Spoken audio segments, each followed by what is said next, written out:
मनोज दासଙ୍କ स्मृतिर प्रदीप। महत् किंतु विफल चक्रांत। मु पाठ करुछि समीर रंजन दास। 3 दिनर कार्यक्रम भितरे अवसर देखि मोर बंधु माने पानाजी जहा किछि दर्शनीय ताहा देखाई सारिथिले। तृतीय संध्याटी मोर व्यक्तिगत मित्र मारिओ सह बिताइबा कथा। गोआर एक प्रांतरे मिरांडा पदवीधारी तांको परिवारर पुरुणा कोठा गोटाए दर्शनीय इमारत बोली शुणिथिली। 30 वर्षर परिचय भितरे मारिओ केते थर मोते चेताई देइछंती गोआ अदर्शन एक अक्षमणीय भूल। से भूल संशोधन करि सारिथिली, किंतु जिए तांको घरे मोते संखोली से बाबदरे तांको अभियोग प्रत्याहार करिबा कथा कोनोसी संपर्कियंको असुस्थता जोगु से तुरंत विमान जोगे नगरांतर प्रस्थान कले। कई घंटा पूर्वरु समुद्र कूଳରେ एकाकी बसी संध्याटी बिताई देवी एही योजना कार्यकारी करने प्रस्तुत हेबा बेलकु जड़े संभ्रांत वृद्ध श्रीजुक्त भरद्वाज आसी देखादेले। से गवर्नर सेक्रेटरी पिता।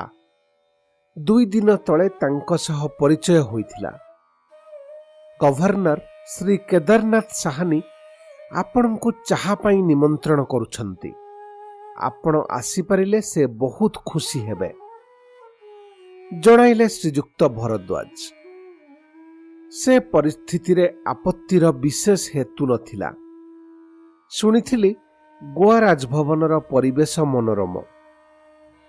गंतव्य बिंदुरे पहुंची देखिली मनोरम नुहे, अत्यंत मनोरम। एक दिगरु मांडवी एवं अन्य दिगरु जुआरी नदी आसी आरब सागर रे निमज्जित हेबा फलरे जो अंतरीपटीर सृष्टि होइछि ताहारी उपरे अवस्थित राजभवन 1961 पूर्वरु पोर्तुगीज भारतर शासन केन्द्र। पोर्तुगीज भाषा रे अंतरीप काब्बो, अतएव एहा काब्बो प्रासाद भावरे विदित। एक निर्दिष्ट स्थलरू सेतेबेले जलराशि ओ दुरंत सबुज द्वीपटी मान मझिरे सूर्यास्त जनकु मंत्रमुग्ध करी रखंता। किंतु राज्यपाल महोदय अपेक्षा करुथिले। सौजन्यशील तथा नम्र जिज्ञासु परिणत वयस्क केदारनाथ साहाणी सह 1 घंटार आलाप आलोचनार विवरणी किंबा मो गोआ भ्रमणर कहानी परिवेषण किंतु ए लेखार आभिमुख्य नुहे। चाहा पान अंते राजभवनर जड़े कर्मचारी मोते प्रासादर विभिन्न प्रकोष्ठ एवं मेलामान देखाई देबा अवसर रे कहि पकाइले एई प्रकोष्ठरे पोर्तुगीज जुगरे हेउथिला नानादी गोपनीय आलोचना, चक्रांत ओ तर्क वितर्क।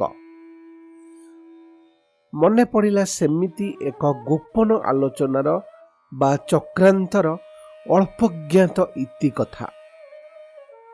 मने पड़िला केतेक विरल लेखालेखिरु से तथ्य उद्धार करी गत शताब्दीर 6ठ दशकरे मु ताहा परिवेषण करिथिली इंडियन एक्सप्रेसर एक रविवासरीय संख्यारे। पंडिचेरी प्रत्यावर्तन परे अनुसंधान करी जानिली से लेखाटी अद्यावधि रहिछि मो कथा साहित्य उपरे गवेषणा करिथिबा जणे अध्यापकंक संचयरे। तांको सौजन्यरे ताहा पुनर्बार पढ़िली एवं एठारे देउछि ताहारी संक्षिप्त संस्करण। भारतर स्वाधीनता संग्रामर प्राक गांधी जुगर इतिहासर बहुलांश विलुप्त। ए पाई दायी से जुगर संग्रामी वृंद। मुख्यतः से माने एभली रीतिरे कार्य करुथिले जहार सामान्य संधान पाइबा थिला ब्रिटिश गोएंदांक पाई दुरूह। निज त्याग अन्य मानंक द्वारा स्वीकृत हेउ, स्वाधीनता संग्रामी भावरे सेमानंक स्मृति स्थायी हेउ, ଏଭଳି କାମନା ସେମାନଙ୍କ ଚେତନାରେ ଅନୁପ୍ରବେଶ କରିପାରୁନଥିଲା। ଭାରତବର୍ଷ ସେମାନଙ୍କ ସକାଶେ ମା, ଦାସତ୍ୱ ଶୃଙ୍ଖଳରୁ ତାକୁ ମୁକ୍ତ କରିବା ଦିଗରେ ପ୍ରାଣପାତ କରିବା ସେମାନଙ୍କ ପବିତ୍ର କର୍ତ୍ତବ୍ୟ। ଏହା ହିଁ ଥିଲା ସେମାନଙ୍କର ପ୍ରେରଣା। ଦ୍ୱିତୀୟରେ, ଆଧୁନିକ ଭାରତର ଐତିହାସିକମାନେ ସେମାନଙ୍କ ଦାୟିତ୍ୱ ଯଥାର୍ଥ ଭାବରେ ତୁଲାଇ ନାହାନ୍ତି। ସେମାନେ ସେ ବିପ୍ଳବୀ ଯୁଗକୁ ପ୍ରାୟ ହତାଦର କରି ରଖିଛନ୍ତି କହିଲେ ଚଳେ। ବିଂଶ ଶତାବ୍ଦୀର ପ୍ରଥମ ଦଶକରେ ବିପ୍ଳବୀମାନେ ଏଭଳି ପରିସ୍ଥିତି ସୃଜି ପାରିଥିଲେ ଯାହାଫଳରେ ବ୍ରିଟିଶ ଶାସନ ଇମାରତର ତୁଙ୍ଗ ମହଲରେ ଏ ବିଶାଳ ଉପନିବେଶ କେତେ ଦିନ ସେମାନଙ୍କ ଆୟତ୍ତରେ ରହିବ ଏ ନେଇ ପ୍ରଶ୍ନ ଉଠିଥିଲା। ବର୍ତ୍ତମାନ ଆସୁଛି ଏକ ନିର୍ଦ୍ଦିଷ୍ଟ ଘଟଣାକୁ। 1908 ମସିହାର କଥା। ଲଣ୍ଡନର ଟାଇମ୍ସ କାଗଜରେ ପ୍ରକାଶ ପାଇଲା ଏକ ଚାଞ୍ଚଲ୍ୟକର ସମ୍ବାଦ।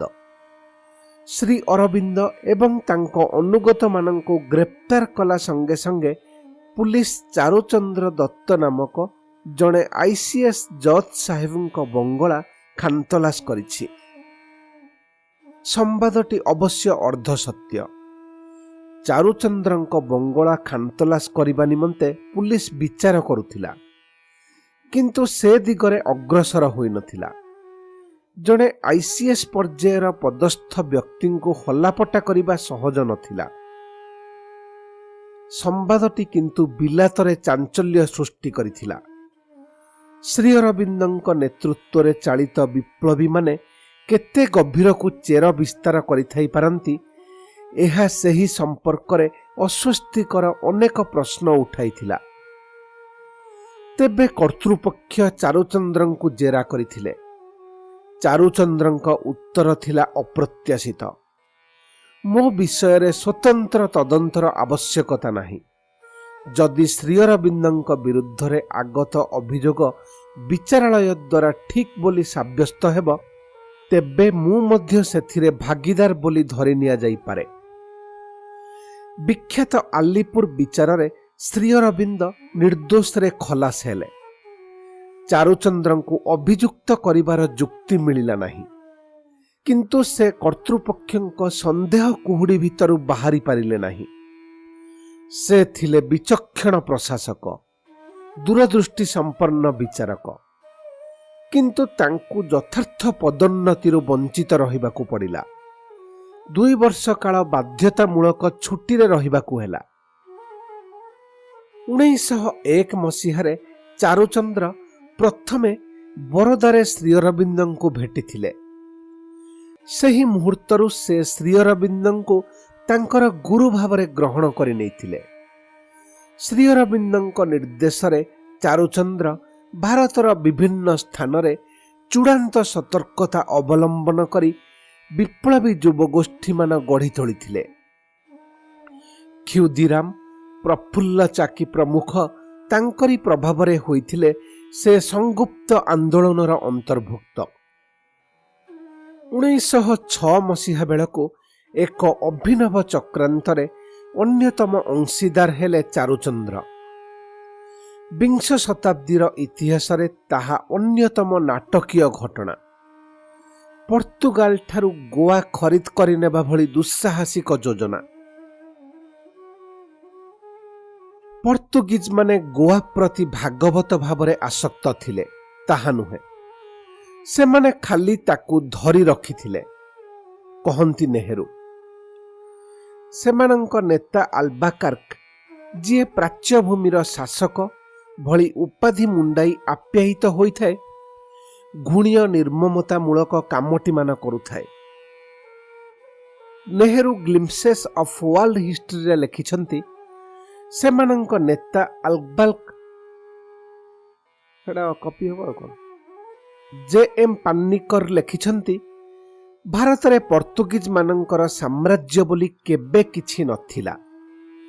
ଯେଉଁ ଛୋଟିଆ ଅଞ୍ଚଳକୁ ସେମାନେ ମାଡ଼ି ବସିଥିଲେ, ତାକୁ ହିଁ ସେମାନଙ୍କର ଭାରତ ରାଜ୍ୟ ବୋଲି ଅଭିହିତ କରୁଥିଲେ। ପ୍ରଥମ 20 ବର୍ଷ ଉତ୍ତାରୁ ଭାରତରେ ସେମାନଙ୍କ ଜୀବନଧାରା ହେଲା ଅତ୍ୟନ୍ତ ଅଧଃପତିତ। ଦିନେ ବିପ୍ଳବୀ ଆନ୍ଦୋଳନର କର୍ମକର୍ତ୍ତାମାନଙ୍କ ପାଖରେ ଆସି ଅତି ଗୋପନରେ ପହଞ୍ଚିଲା ଏକ ବିଚିତ୍ର ପ୍ରସ୍ତାବ। ପର୍ତ୍ତୁଗାଲ କିଛି ମୋଟା ଅର୍ଥ ବଦଳରେ ସେମାନଙ୍କୁ ଗୋଆ ହସ୍ତାନ୍ତର କରିଦେବାକୁ ପ୍ରସ୍ତୁତ। ତେବେ ଗୋଟାଏ ବିଦ୍ରୋହର ନାଟକ ରଚନା କରିବାକୁ ପଡ଼ିବ। ଗୋଆର କର୍ତ୍ତୃପକ୍ଷ ଗଭର୍ଣ୍ଣର ତାଙ୍କ ପ୍ରାସାଦ ଭିତରେ ବନ୍ଦୀ, ଏମିତି ଏକ ଧାରଣା ପୃଥିବୀରେ ବ୍ୟାପ୍ତ କରିବାକୁ ହେବ। ଗୋଆ ଭଳି ଏକ ବିଶେଷ ଭାବରେ ଅବସ୍ଥିତ ଭୂଖଣ୍ଡ ଯଦି ବିପ୍ଳବୀମାନଙ୍କ ଅକ୍ତିଆର ହୋଇଯାଏ, ତେବେ ସେଠାରୁ ଭାରତବ୍ୟାପୀ ଆନ୍ଦୋଳନ ଚଳାଇବା ସହଜ ହେବ ନିଶ୍ଚୟ। ଅର୍ଥର ବ୍ୟବସ୍ଥା ପ୍ରାୟ ହୋଇଗଲା। କିନ୍ତୁ ବିପ୍ଳବୀମାନଙ୍କ ହାତରେ ପର୍ତ୍ତୁଗୀଜ ଗୋଆର ପତନକୁ କ'ଣ ଭାରତରେ ବ୍ରିଟିଶ ସରକାର ନିସ୍ପୃହ ଭାବରେ ଅନାଇ ଦେଖୁଥିବ ବା ସହ୍ୟ କରିଥିବ? ଅସମ୍ଭବ। ଇଂରେଜମାନେ ଗୋଆ ଦଖଲ କରିବାକୁ ଆଗଭର ହେବେ। ତେବେ ଆଜିର ଏହି ରାଜଭବନରେ ହେଲା ବିପ୍ଳବୀ ପ୍ରତିନିଧି ଓ ପର୍ତ୍ତୁଗୀଜ ଶାସନ ଭିତରେ ଆଲୋଚନା। ସ୍ଥିର ହେଲା ଅନ୍ୟ ଏକ ପୋଖତ ରଣକୌଶଳ। ଗୋଆ ବିପ୍ଳବୀମାନେ ଆୟତ୍ତ କରିନେବା ସଙ୍ଗେ ସଙ୍ଗେ ପୃଥିବୀର କୌଣସି ଶକ୍ତିଶାଳୀ ରାଷ୍ଟ୍ର ସେ ସ୍ୱାଧୀନ ଗୋଆ ରାଷ୍ଟ୍ରକୁ ସ୍ୱୀକୃତି ଦେବ। ତେଣିକି ବ୍ରିଟିଶ ଗୋଆ ଆକ୍ରମଣ କରିବାର ଅର୍ଥ ହେବ ସେ ଶକ୍ତିଶାଳୀ ରାଷ୍ଟ୍ର ସହ ମୁକାବିଲାର ସମତୁଲ। ଫ୍ରାନ୍ସ ଓ ଜର୍ମାନୀକୁ ସେଭଳି ସ୍ୱୀକୃତି ଦେବାକୁ ପ୍ରସ୍ତୁତ ରହିବାର ପ୍ରସ୍ତାବ ଦିଆଗଲା। ସେ ଦୁଇ ଶକ୍ତି କିନ୍ତୁ ଏମିତି ଏକ ଚକ୍ରାନ୍ତରେ ଭାଗିଦାର ହେବାକୁ ନାମୁଙ୍ଗ ହେଲେ। ତେବେ ସମ୍ପୃକ୍ତ ରାଷ୍ଟ୍ରଦୂତ ଦୁଇଜଣ ଶପଥ କରି ଏକଥା ପ୍ରକାଶ ନ କରିବାର ଜବାବ ଦେଲେ। ତାପରେ ରୁଷକୁ ଏ ବିଷୟରେ ଅନୁରୋଧ କରାଗଲା। ହଁ, କହିଲେ ରୁଷିଆର ପ୍ରବୀଣ ରାଷ୍ଟ୍ରଦୂତ। ମହାମାନ୍ୟ ଜାର୍ ବ୍ରିଟିଶକୁ ଗୋଟାଏ ଶିକ୍ଷା ଦେଇପାରିଲେ ପ୍ରୀତ ହେବେ। ରୁଷ ଜାପାନ ଯୁଦ୍ଧ ବେଳେ ବ୍ରିଟେନ ଆମ ସହ ଯେପରି ବିଶ୍ୱାସଘାତକତା କରିଥିଲା, ଆମେ ତାହା ଭୁଲି ନାହୁଁ। ତେବେ ସେତେବେଳେ ରୁଷିଆ ଓ ଜାପାନ ଭିତରେ ଗୋଟାଏ ନୌ ସଂଗ୍ରାମ ଆସନ୍ନ ଥାଏ। ଯଦି ସେ ଯୁଦ୍ଧରେ ଆମର ଜୟ ହେବ, ତେବେ ଆମେ ଆପଣଙ୍କ ପ୍ରସ୍ତାବ ପ୍ରତି ଧ୍ୟାନ ଦେଇ ଆବଶ୍ୟକୀୟ ସହଯୋଗ ଦେବୁ, ଜଣାଇଲେ ରାଷ୍ଟ୍ରଦୂତ। ହାୟ, ରୁଷିଆ କିନ୍ତୁ ସେ ଜଳଯୁଦ୍ଧରେ ହାରିଗଲା। ରାଷ୍ଟ୍ରଦୂତ ବିପ୍ଳବୀମାନଙ୍କୁ ଜଣାଇଦେଲେ, କ୍ଷମା କରିବେ, ଆମେ ଏ ଅବସ୍ଥାରେ ସେମିତି ପଦକ୍ଷେପ ନେଇପାରିବୁ ନାହିଁ। ଏମନ୍ତ ପ୍ରକାରେ ଲକ୍ଷ୍ୟଭ୍ରଷ୍ଟ ହେଲା ଏକ ବିଶେଷ ଅକଳ୍ପନୀୟ କାର୍ଯ୍ୟକ୍ରମ। ଚାରୁଚନ୍ଦ୍ରଙ୍କୁ ବହୁମତେ ଯନ୍ତ୍ରଣା ଦେବାର ଚେଷ୍ଟା କରିଥିଲେ ଔପନିବେଶିକ ସରକାର, କିନ୍ତୁ ସେ ଥିଲେ ଅଟଳ, ନିଜ ଆଦର୍ଶରେ ଅକ୍ଷତ। 1925ରେ ଅବସର ଗ୍ରହଣ ଅନ୍ତେ ସେ ଶାନ୍ତିନିକେତନରେ ରବୀନ୍ଦ୍ରନାଥଙ୍କ ଆମନ୍ତ୍ରଣ କ୍ରମେ ପ୍ରତିଷ୍ଠାନର ଉପସଭାପତି ରୂପେ ଯୋଗଦେଲେ। କିନ୍ତୁ ତାଙ୍କ ଆତ୍ମା ଥିଲା ଶ୍ରୀଅରବିନ୍ଦଙ୍କ ସାନ୍ନିଧ୍ୟରେ। ଅବଶେଷରେ ସେ ଚାଲି ଆସିଲେ ପଣ୍ଡିଚେରୀ। ଚାରୁଚନ୍ଦ୍ରଙ୍କ ନିଜସ୍ୱ ଭାଷାରେ ସେତେବେଳକୁ ଶ୍ରୀଅରବିନ୍ଦ ବିଶ୍ୱର ହୃଦୟରେ ଅଭିଷିକ୍ତ।